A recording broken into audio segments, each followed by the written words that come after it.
Okay, so for this one, I already started off by trying the substitution method. Plugging in 4 for x gave me 0 over 0 in indeterminate form. And then next up, I thought about trying to factor the numerator and or factor the denominator, and neither one factors, so the dividing out method's not going to work. So then I needed to look at it and try to do something else. So the little bit of experience is not too hard to see, but it's not necessarily something you're going to think of the first time or two you see it. That's why you need lots of practice.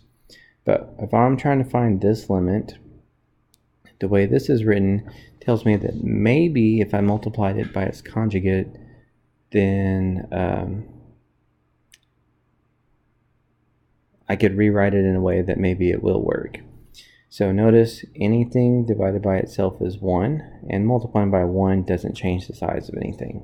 So that's why it's okay for us to do that. We're not changing the size of the function we're finding the limit of, we're just changing its appearance. Additionally, when you multiply these numerators, if you think of FOIL, this times this give us the square root of, or just x plus 5. But the outer part of FOIL would be 3 square root of x plus 5, and then the inner part of FOIL would be minus 3 square root of x plus 5. So if you don't see that, you need to write them down and then show that they cancel. But I see that those two are going to cancel anyway. So that leaves me with the last part of FOIL, negative 3 times positive 3. Okay, so in the top, that simplifies pretty quickly.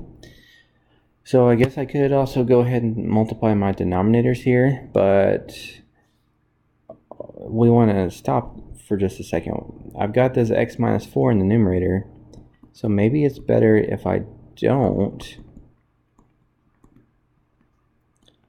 carry this over for a few steps,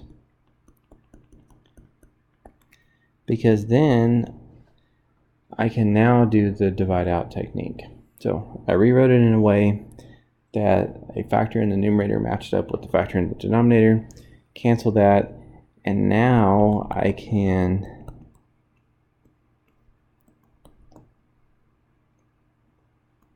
try to substitute it back in again. So let's put 4 back in.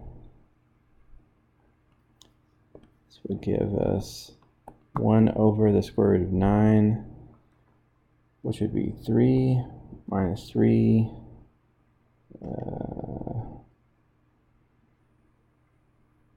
which would